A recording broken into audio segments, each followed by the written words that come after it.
Tere pärastlõunat kõigile. Aitäh Vabaõhu muuseumile kutsumast.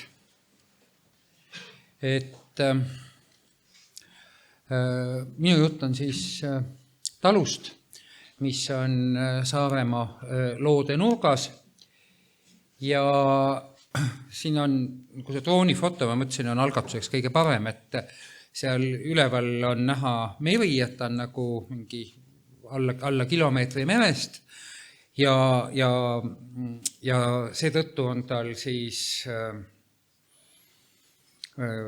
väga hea kliima, ta on nagu Eesti oludes peaaegu et maksimaalne soojus ja see ahvatleb igasuguseid huvitavaid asju seal proovima.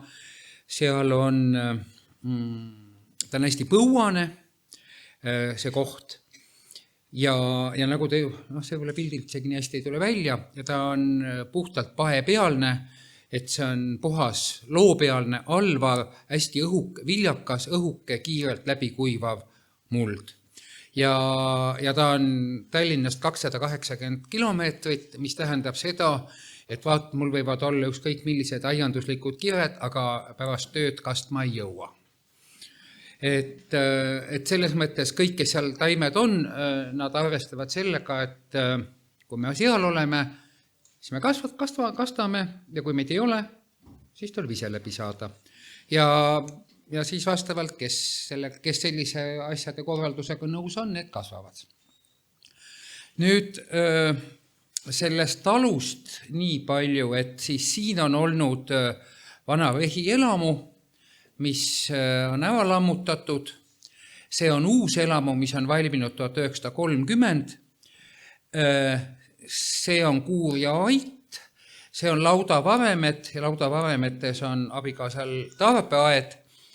Ja võib-olla nüüd selle lillede kontekstis on siis tähtis see, et siit enam-vähem niimoodi läks vanasti roigasaed, mis siis eraldas karjaõuest puhas õue.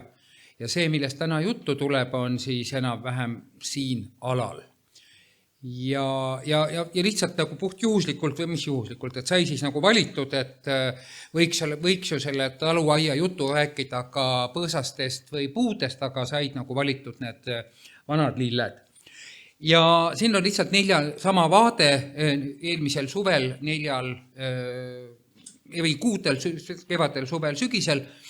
Ja lihtsalt, et palju neid lilli seal siis on, et algselt olid need lilled ainult seal ukse kõrval natukene. Ja teine asi on see, et kuna nüüd see tõesti see distants on nii suur ja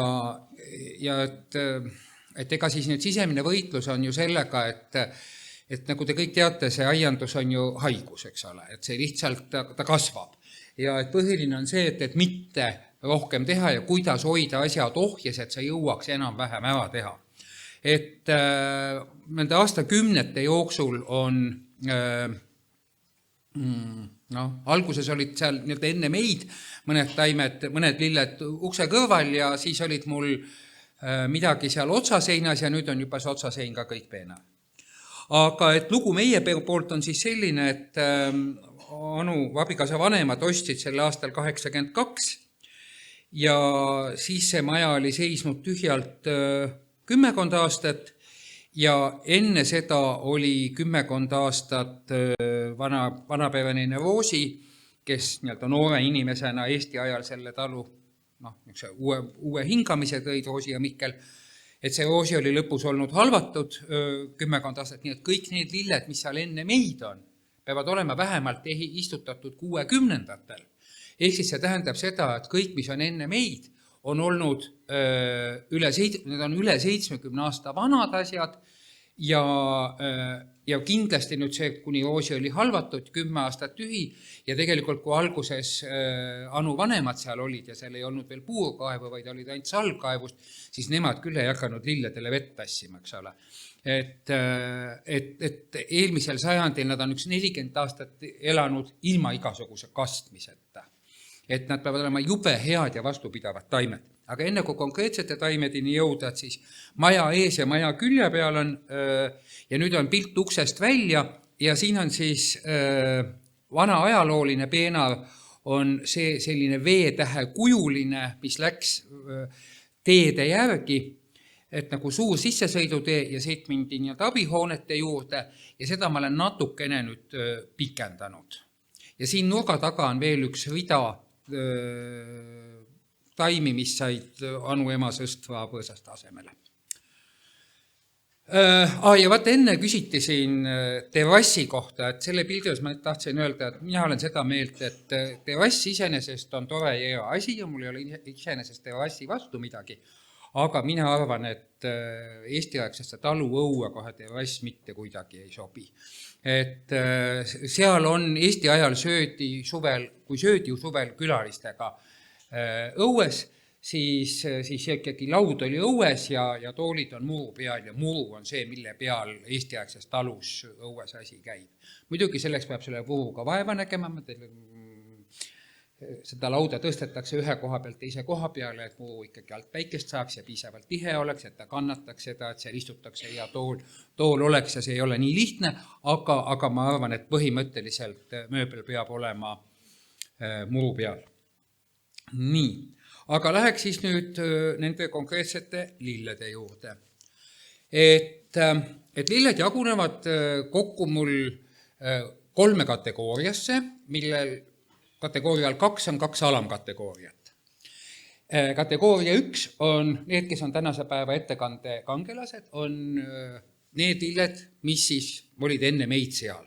Ehk siis nii-öelda Roosist ja Mihklist jäänud vanad talulilled, mida me oleme hoidnud algsel kohal ja mis siis on aja jooksul rohkem ja vähem täiendust lihtsalt juurde saanud. Kategooria 2 on lilled, mis pärinevad minu teisest kunagisest aiast, minu vanavanemate aiast Pärnumaalt, kus oli täiesti teistsugune niiske sügav Savimaa ja ma hakkasin lihtsalt huvi pärast proovida, et kas kohanevad ka nendes teistes oludes Saaremaal neid tasapisi tooma ja kui me 2013 selle maha müüsime, siis enne seda ma ikkagi evakueerisin terve kollektsiooni sealt ja enamik asju on, mõned ei ole ka, aga ma ei mäleta. Neid ma ei mäleta, kes ei ole püsima jäänud. Ja need nende nimi on minu jaoks lepikult toodud lilled, need vanema-vanaisa lilled, need jagunevad ka 2. Need on siis need, mis on seal olnud vanemast ja vanaisast ja need, mida mina olen võib-olla sajandi vahetusel seal, kui ema-isa sinna olid elama läinud, nii-öelda oma huvidest sinna viinud ja seal kasvatanud, et nad kõik ei ole ka vanad talulilled. Ja 3. kategooria on need lilled, mis, et kui sa oled aia hoolik, siis nad lihtsalt jäävad sulle näppu. Et ostad ja tellid ja igast poolt. Nüüd minnes seda rada pidi, et siis need enne meid lilled ehk siis esimene kategooria, et kõige levinum peaaegu Eestis on siis Poieng, see Edulis superba, vana 19. sajandi alguse 1824 Prantsuse sort, kui me nii tagasi mõtleme ajaloo, siis see on ju restauratsiooniperiood, Charles 10. valitsemisaeg Prantsusmaal, et just vahetub mõned aastad pärast Napoleoni, eks ole, et on ikka sort. Ja muidugi ta on selle koha peal niimoodi, et ma taga mitte midagi ei tee, keegi ei kasta, keegi ei väeta, labidat ka kuskil sinna ligi ei ole lasknud. Ma siiski nii palju võin saladuskatte alt öelda, et seal sees siiski on muidugi raam. Selles mõttes, et need tohutult kohevad lilled või ne õied, nad näevad ju tegelikult välja ju nagu need vene tüdrukud 1. septembril oma tuttidega. Et ühesõnaga need on nii rasked, eriti kui veel vihma peaks tulema, aga meil vihma on väga harva, et meil enamasti lume sulamisest jaanipäevani ei saja. Aga siiski ühesõnaga see raam on seal sees keskel, sest muidu ta oleks kõik lösakil. Tema teine nimi on matsiroosa, mida kasutatakse ka. Mulle see sõna väga ei meeldi. Aga ma olen nõus sellega, et see roosa on räiske. Ja ega ta nüüd väga ilus ju ka ei ole. Ja et teda natukene neutraliseerida, siis sellepärast on seal tema kõrval külje peal see niisugune vesihallide õitega Kanada kääbusfloks. Ja vaat see on mingi niisugune, mille ma olen toonud aasta 10 tagasi sealt Pärnumaalt ja see on selline lill, mis on mind siis terve elu saatnud. Ma mäletan seda vanaisa vanaema peenvast eelkooliealise lapsena. See, kuidas ta alati, kui maale oli viidud, kuidas üks esimesi niisuguseid juunikuiseid varaseid tervitajaid. Ja ka niisugune lill, mis, ma olen ta võib-olla paar korda kärpinud ja kellelegi sealt tükki küljest andnud, siis ta kasvab jälle natuke suuremaks. Ja teine asi, mis siin külje peal on nagu märgata, on siis need verevad sõrmkübarad, et ta kõik ei ole püsikud, vaid mulle meeldib, kui püsikud, see on ka tulnud hilisemas ajas, et mulle meeldib, kui püsikute vahel on natukene 2-aastaseid, kes ajavad ennast siia-sinna. Eks ma siis neid vahest natuke kantseldan, aga üldiselt lasen ma neil suvaliselt olla. Aga poiengide kõrval mulle väga see verev sõrmkübar meeldib, selles mõttes, et ta on niisugune tore vertikaal selle poiengi niisuguse horisontaalse õie kõrval ja need niisugused tonaalsuselt ka omavahel sobivad. Ja siin on see sama peenar nüüd kuskil 2-3 nädalat hiljem, te näete, see poieng on ära õitsenud, verevad sõrmkübarad on jõudnud järgmisse faasi, nad on õudselt pikalt õitsevad, tagant on see roos, Pierre de Ronsard või Edenroose nii-öelda õitsele puhkenud, aga mis mulle kõige rohkem meeldib ja mis ma sinna paremal suurelt välja tõin, on siis see, et, ja see on täiesti pime kana leiab ka teva, juhuslikult kogemata olin ma sinna ette kuskilt näppu jäänud Dalmatia kuvereha istutanud ja kuni ma avastasin, et mõtle, kui hästi nad omavahel sobivad, et siis, kui poieng lõpetab, siis tema ees ja all võtab see Dalmatia kuvereha õitsemise järje üle. Et see nagu kuidagi juhuslikult läks nagu toredasti. Siis neid poieng, ühesõnaga siin on veel lihtsalt näha, et kuidas need verevad kuverehad, mis tegelikult on ka nagu talulill, ehkki seal selles talus ajalooliselt ei olnud, aga talle meil meeldib ja mulle üldse meeldivad kõik need lilled, kelle meie juures meeldib. Et nad mühavad seal ja mul on selle üle hea meel. Ja siis, kui see poieng on ka lõpetanud ja seal taga see Pierre de Ronsard hoogu võtab, et siis nad sobib ka sinna nende verevate kuverehadega kokku. Nüüd, et kui see üks poieng seal juba oli, siis see oli küll võib-olla rohkem abikaasale, see poiengi asi rohkem, aga ma siis taltusin. Et siis on neid poienge sinna veel tulnud. Et siin on Sarah Bernard, mis natuke kannatab selle all, et ta on Emma Leppermanni varjus, aga ta elab siiski üle. Siis on näha, et ta siin vasakpoolsel pildil on see, et nende verevate kuverehade järje võtab üle see laialeheline kellukas, mida ma nägin, et te ka müüte, ja see ju varjus laseb nagu elajas, ja ma ei keela teda ja kui liiga paljuks läheb, siis viskan välja, aga ma ei muretse, sest ära ta ei kao. Keskel on näha, kuidas seda Pierre Ronsardi ümbritsevad siis verevad kuverehad ja parempoolsel pildil on see, et mulle meeldib, et seal tekib üks ja sama puhmas, eks ole, kõik 3 pilti, eri suundades pildid lihtsalt.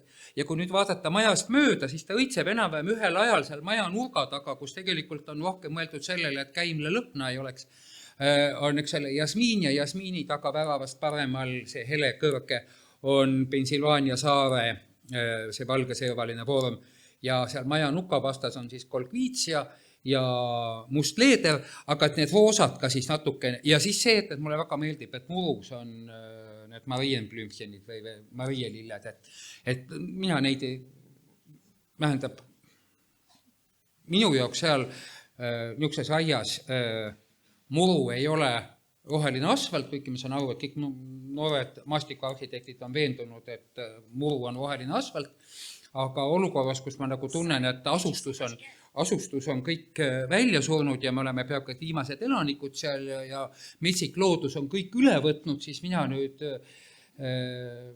ma nagu mingil 100 ruutmeetril püüan veel kuskil nii-öelda inimlikku korda selle metsiku looduse keskel hoida, siis mina küll ei tunne ennast süüdi sellest, et me aeg-ajalt muru niidame.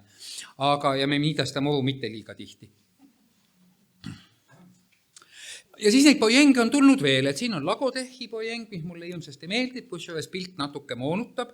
Ta tegelikult on kreemikam ja ei ole nii kollane ja üldse meeldib ta mulle, et ta on ühekordne ja ei ole nii puhevil.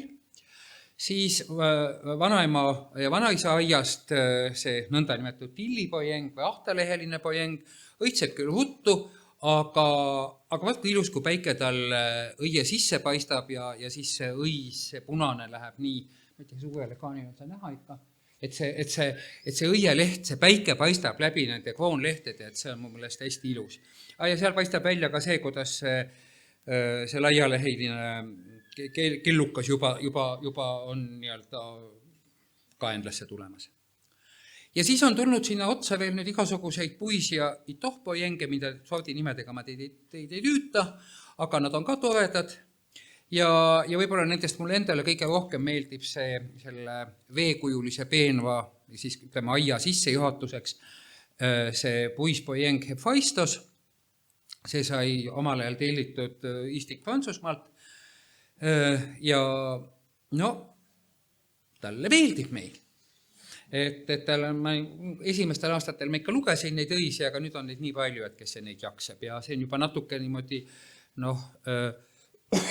natuke on ta juba üleküps, enne kui ma olen sattunud seda pilti tegema.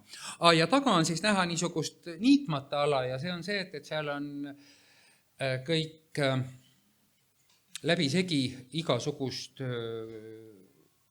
kevadist sibullille ja las ta siis kuhtub seal heina sees ja sealt ma niidan ära alles juuli alguses. Et see on siis ka selleks, et igasugune, et seda niitmist liiga palju ei oleks. Siis loomulikult igast talus murtud süda, mis on nagu vältimatu, mis ka nagu sobib, võib-olla selle meie maja arhitektuur on natuke püstakendega niisugune vanamoodne, et see on niisugune klassikaline juugendilill, see murtud süda sinna läheb ka. Ja kui mõelda, et üldiselt ju murtud süda on see, kes on niiskemaa lill, siis kellega ma mõtlen see, et need vanad meie eelsed lilled on 40 aastat olnud kastmata põuases kohas, õhukeses mullas ja tema on kõik üle elanud. Tubli. Samamoodi on üks iivis, ma siin ei suutnud otsustada, kumb iivise pilt on parem lihtsalt. Ja eri suvedel tehtud. Ja sellega ma olen siiski nüüd umbes oma 40 aasta jooksul seal, võib-olla 2 korda olen ma ta võtnud üles, umbrohust ära puhastanud ja natuke hõvendanud ja pannud siis tagasi. Ja sinna juurde, et neid iiviseid on ka tulnud juurde ja siin on vanaisa aia iivis, mis on maja nuka peale tulnud ja tegelikult seal külje peal te näete on veel natukene kollast iivist ja see kollane iivis on tegelikult hästi tore.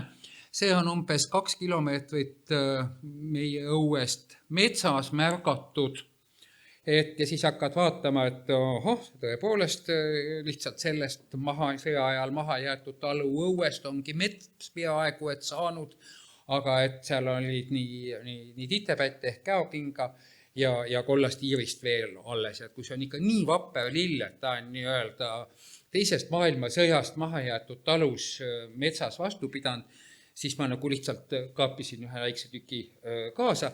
Aga nüüd ma pean tunnistama, et ma tegelikult ei ole talle leidnud avaramat kohta, kus ta saaks nagu hoo sisse. Aga nende iivistega on siis ka, et sul ei ole mitte ainult see pärandiks saadud iivis, vaid siis sa oled neid natuke ise parempoolne on Birma iivis, mis mulle üldse meeldivad hästi tumeda õiega lilled, mulle see väga meeldib. Ja see vasakpoolne on Siberi iivis, mis on ka minuga nüüd juba hästi pikalt kaasas käinud. Ma tegin arhitektuurimuuseumi ühe esimese näitusena 92 Edgar Velbri näitust ja siis ühe Nõmmel üks Edgar Velbri funk maja Hämariku tänaval. Mina läksin maja vaatama ja olin ka ehmatanud, kui õudselt ilus suur võimas iivise puhmas seal õues oli ja pöörerahvas näksas mulle kaasa väikse tüki ja 92. aastast saadik on ta mind saatnud. Siis loomulikult ka, millest ükski talu ei pääse, on päevaliilja, see õuge päevaliilja, mis ta meil siis oli enne meid niimoodi, et need oli mitu puhmast ja need tähistasid seda karja, eraldavat roigasaeda karja õuest, et see olid nagu piiri peale pandud. Ja seal tegelikult on mingid sellest piiriposti tellised seal sees sügavuses ka alles. Ma ei ole viitsinud neid välja kookida. Siis, kuna mina olen toonud neid taimi juurde, siis sellega on see paha asi, et mingi 15 aastat umbes nii tagasi ilmus siia ka pahksääsk, enne ei olnud nendele häda midagi. ja järsku mingil ühel aastal hakkan märkama, et õied ei lähe lahti, vaid kõik koledaks lähevad. Eks ma siis pritsin. Mõni aasta õnnestub pritsimine, ma olen lugenud, et see pakse asja tabamiseks on mingi väga õudselt õiget hetke vaja, mõni aasta on õnnestunud paremini, mõni aasta halvemini. Ja siin on võib-olla lihtsalt konteksti näitamiseks, et kuidas see tunneb ennast see päevaliilja seal nagu teiste lillede vahel. Ja vaat enne mul ei olnud nagu kaugvaadet sellest meie eelsest iirisest, siin. Et see on see iiris siin, aga see on tehtud täna eelmisel suvel ja just üle-eelmisel suvel ma seda nurka kohendasin ja teile tõttu ta ei näe praegu nii lopsakas välja. Aga siit on, siin muidugi ka vana talulill, aga mitte nüüd meie oma, vaid saadud oma külast naabrinaise käest, keda Brüsseli Tiina Dokroos. Ja nimetatakse eri moodi, et nüüd kui ühe külas enam püsielanikke ei ole ja kõik on suvitajad ja Tiina on see, kes töötab Brüsselis, siis teda kutsutakse Brüsseli Tiinaks. Ja Brüsseli Tiina tahtis, ma ei mäleta, Brüsseli Tiina tahtis minu käest midagi saada ja vastu tõi mulle Dokroosi ja see Dokroos, ma arvan, sinna taha tegelikult täitsa hästi läheb. Ja siit on tore veel edasi minna flokside peale, sest see sinakas lilla, mis on selle vanapäeva liilja kõrval, selle anu tõi Hollandist, olles leidnud, 20 aastat tagasi, olles leidnud ja tõepoolest pakend näitas mulle ka ja kõik oli õige, et on täitsa olemas orange floks. No võt, siin ta nüüd on orange. Siis aga floksiga on ja edasi minna ja siin on siis minu meelest mõnes mõttes meie aia üks uhkemaid asju, on siis see vana meie eelne flok, valge floksi põõsas, mis on tohutult suur. Kui ta kastmata on, siis ta laseb lehed longu, aga kui siis kas tuleb vihma või kastame, siis ta ajab lehed püsti ja ta on õudselt suur ja võimas. Ma arvan, et ta mingi 1,5 meetrit on ta läbimõõt. Ja siin on pilt siis varakevadest, ma tahtsin näidata seda, kuidas siis vähemalt 80-aastane floksi põõsas on tegelikult seest tühjaks jäänud, eks ole, ja kogu aeg väljapool on juurde tulnud, aga siis, kui ta suureks kasvab, siis see, et ta keskel tühi on, et tal keskel auk on, see välja ei paista ja seda suurem, uhkem, valge lumekuhjatis ta on. Ja kuskil mõned aastad tagasi tuli mul siis mõte, et kuna ta on seal keskelt tühi, ma panin sinna hüatsinte. Ja need hüatsindid siin tegelikult on isegi olemas, aga nad ei natuke õitsevad ka, tumesinised. Aga sel hetkel nad õitsesid siis, kui ma jälle ei saanud seal olla. Siis sinna kõrvale on kuskilt, ma ei mäleta, kust sattunud see floks, mis püsibki terve elu pungas ja tegelikult selle valge kõrval see pungas püsimine on päris tore. Ja nüüd seal anu ema sõstva põõsaste rivi vahel need tõstvad, seal mõni läks, mõni läid, me ei viitsinud nendega väga tegelda. Siis sai sinna tehtud üks sama asi markeeritud, nagu et sul püsiks see vana planeeringu piir karjaõue ja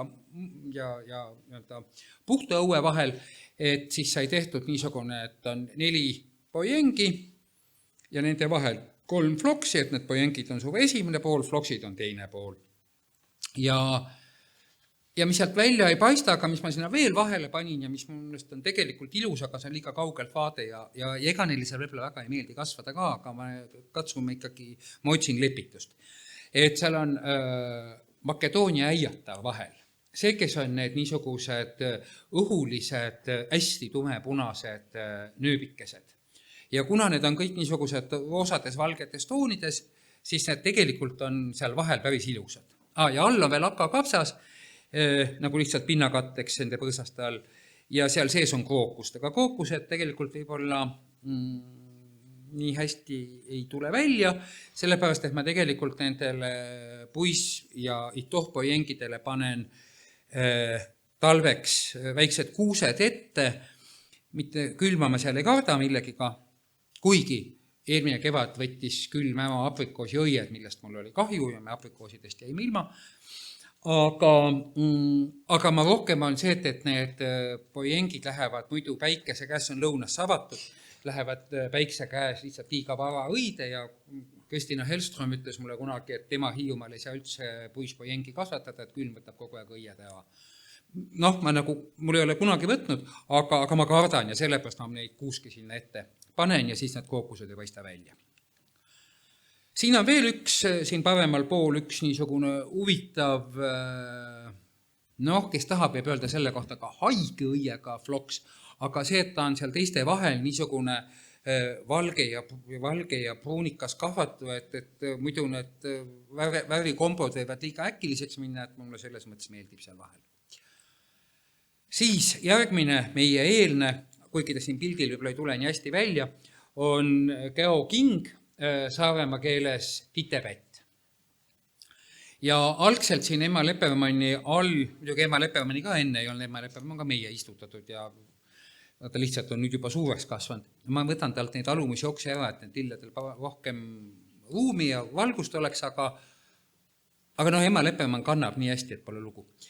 Ja siin on siis põhiline, on siin all see kahevärviline pikoloor, akoonitum, ja eks ta natukene kipub välja venima seal Emma Leppermanni all, aga pole viga, saame hakkama.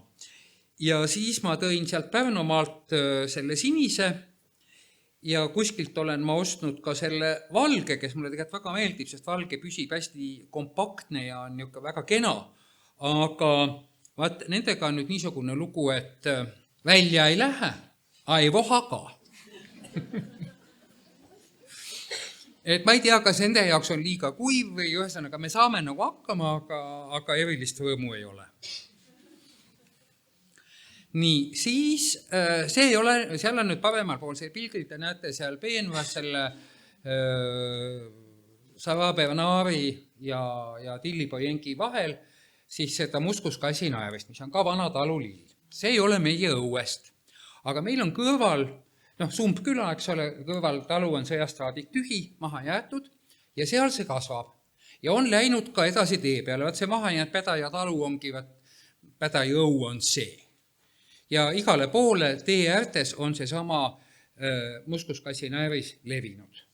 Ja minu meelest, kui talle seal meie kandis nii meeldib, et ta lihtsalt kasvab ükskõik milles, kuidas edasi, siis ma ikkagi olen ühe taimega õue tassinud ja saame päris kenasti läbi.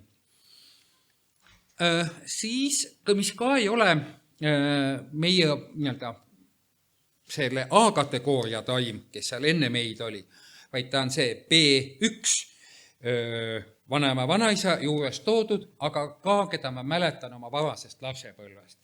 Ma arvan, et vanaemal vanaisal oli Ethel Brafmani projekt nende aiale seal Pärnumaal, Pärnu aianduse mesinduse seltsis neid tehti niimoodi nendele huvilistele.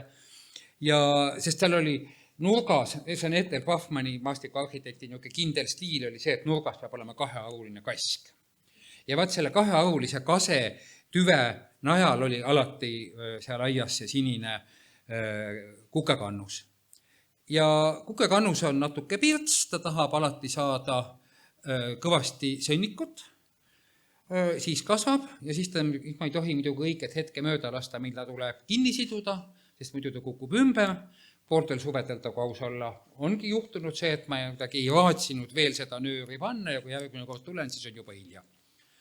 Ja siin on ta selle Pierre de Ronsard kõrval, sest nemad kahekesi moodustavad mu meelest ka seal akna all kena koosluse. Ja siis siia lõppu on mul mõned niisugused, kes siis need on need C või 3. kategooria juhuslikult näppu jäänud lilled, kellega meil on hea klapp. Ma arvan, et see oli lihtsalt ühel abikaasaga suvisel autoreisil Rootsi aedadesse ja ma arvan, et see oli Öölandi mingi suvaline küla väike puukool. Ikka vaatad läbi kõik, mis seal huvitavad võiks olla. Ja oli piim ja lehine kellukas. Ja vaigus talle meeldib seal Emma Leppermanni all. Et suvi otsa õitseb seal ja muidugi ta kasvab suhteliselt kõrgeks seal, ta on natuke ka kinni seotud. Aga ta on kõva õitseja ja ta on minu meelest niisugune mulle see võib-olla see vesihall helesinine üsna meeldib, sest kui seal on kõrval üks ka niisugune Cambridge Scarlet Monarda, mis on hästi lipupunane, et ta nagu nende vahel mahendab.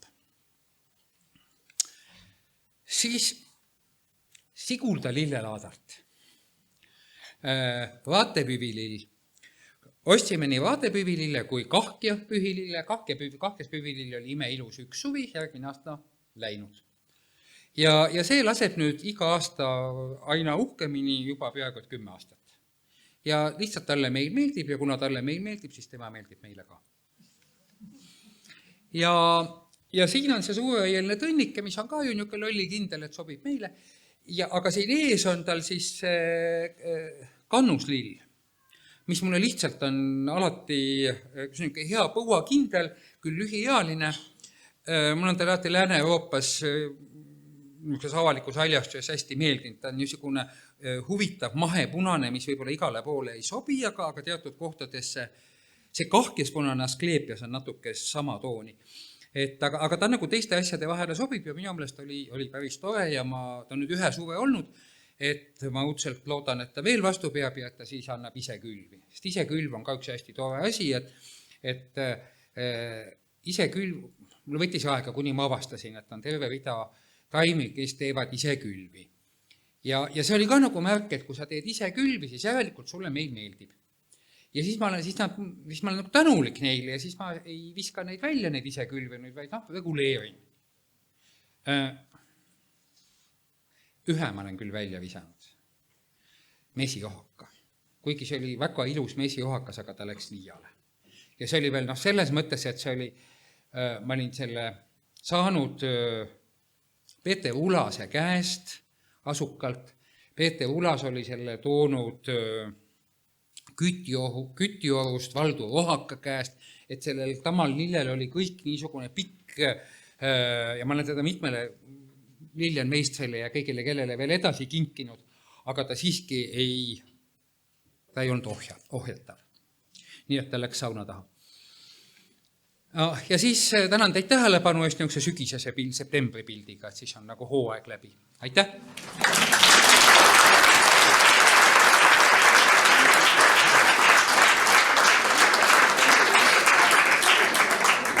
Otseülekandest tuli küsimus iiriste kohta, et kas need iiriste sordid on sul teada? Üldse ma pean teid tunnistama, et nüüd ma olen juba nii vana ka, et lihtsalt enam pea ei pea kinni. Aga neid vanaisa aia sorte ma ei ole kunagi teadnud. Ma mäletan lihtsalt, see nii koomiline mälestus sellest vanasest lapsepõlvest, kui vanaema jälle mingite nutsakutega sealt Pärnust aiandus ja mesinduse seltsis tuli. Ja ega ta seda kodumajanduskoolis käinud, ega ta siis rohkem seda haridust ei olnud. Aga siis ta oli mingisuguse puterdas ja pusis suust neid ladinakeelseid nimesid ka. Aga neid nii vanadel asjadel ma ei mäleta, võib-olla uuematel midagi. Ja minul tekkis just see sama küsimus siin kuulates, et sa tunned kõiki oma aialilli, et tead nende botaanilisi nimesid, aga nüüd ma sain juba vastuse sellele, et kõik ikka päris ei tea. Ja aga tead, kui ma olen õppinud ju ajalugu. Et vaata ajaloolastel on ju faktimälu, et selles mõttes need ladinakeelsed nimed, need jäävad suhteliselt lihtsalt meelde, aga need soodi nimed, need on mu meelest niisugused ingliskeelsed ja see ladinakeel on palju lihtsam kui ingliskeel. Aga suur aitäh!